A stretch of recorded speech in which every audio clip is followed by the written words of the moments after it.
دزیەکە ئەنجامدرا لە 19ی مانگیدا. دزیەکی دراماتیکیان لە مۆزەخانەی لۆڤەر لە پاریس لە ڕۆژی ڕووناک ئەنجامدا و 8 پارچە گەوەنی تاجی فەرەنسایان دزی بە بەهای 102 میلیۆن دۆلار مەزەندە دەکرێت. ئەم دزیە ئابروبەرانەیە کە کەمتر لە دەخولەکی خایند ناڕزایەتێکی نیشتمانی یەکەوتەوە و فشارێکی توندی خستوتە سەر بەرپرسانی فەرەنسا لەسەر شکستە ئەمنیەکانی مۆزەخانەکە. ئەوەی من لێرە مەبستمە پارچە گرانبەهاکانی ناو مۆزەخانەیەکیە کە دزراوە کە مەزەندە کلاوە بە 102 میلیۆن دۆلار. بێگومان ئەم بەهایە ئەگەڕێتەوە بۆ مێژووی پارچەکان کە سامانێکی مێژووین هەروەها بەکارهێنانیان لەلایەن خێزانی پاشایی فەرەنسا. بەڵام لێرە کێشەیەک دێتە پێش. ئەم پارچانە ناتوانێت ڕاستەوخۆ بفرۆشن. پێویستە دزەکان هەموو گەوهرەکان جیا بکەنەوە و بە جیا بیفرۆشن. ئەڵماسەکان بەجودایی و یاقوت و سەفایەڕەکان بەجودایی و تاوانەوەی ئەڵتوونەکان و فرۆشتنی بەجودایی کە ئەمەش مەترسیکی گەورە دەخاتە پێش وڵاتی فەرەنسا کە جارێکی تر ئەم پارچەی مێژووی گرانبەهایانە نەبینێتەوە بەکە لەلایەن کەسانی زۆر ورد و کارامە دروست کراون بە دیزاینێکی تایبەت و دقەتی بەرز کە ئەمیش بەشێکە بۆ بەرزکردنەوەی بەهای خشلەکان. ئێستا بابین هەریەک لە 8 پارچە دیزراوەکان بخەملەین بە نرخی کەستە ئەگەر جودا بکەنەوە بفرۆشن. لەبیرتت بێت کە تەواوی پارچەکان مەزەندە کراوە بە 102 میلیۆن دۆلار. پارچەی یەکەم ملوانکەی ئەڵماس و زمڕودی سەوس کە لەلایەن ناپلیۆن دراوە ژنی دووەمی ماریا لۆیس.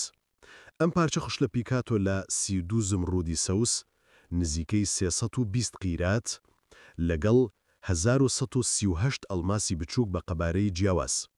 ئەتوانین بڵێن زمڕودە سەوزەکان بۆ هەر قیراتێک 2500 دۆلار، کۆی گشتی 800,000 دۆلار و هەروەها ئەڵماسەکان و ئەڵتوونەکە بەجودایی بە 250,000 دۆلار بخەملین هەمووی پێکەوە 1,50,000 دۆلار. پارچێ دووەم لە خشلەکان قردێڵەی ئەڵماسی کە ناپلیۆن بە هاوسەری سێیەمی ئیوجین بەخشیوە کە زیاتر لە 2634 ئەڵماسی ورد پێکاتوە. بێگومان وردەکارێکی زۆر هەیە لە دروستکردنی کارامەیی دەوێت کە ئەمیش بە خەملین بە 400 قیرات ئەڵماس کە بەهای بوو هەر قیراتێک نزیکەی 1500 دۆلار، کۆی هەمووی 600,000 دۆلار و هەروها ئاڵتوونەکە و بەشەکانی تر 25,000 دۆلار دابنین. ئەم پارچەش 625,000 دۆلار. پارچەی سێیەم لە خشلەکان تاجی مرواری هاوسەری سێیەمی ناپلیۆن ئیوجین کە پیکاتوە لە 212 مرواری. هەرچەندە مرواری لەم ڕۆژەدا وەک جۆرەکانی تر بەناوبانگ نییە و نافرۆشت بە بەراورد بەوانی تر. ئەتوانین بڵین ئەم مرواریانە سڕوحیانە بێگومان دەگمێنن.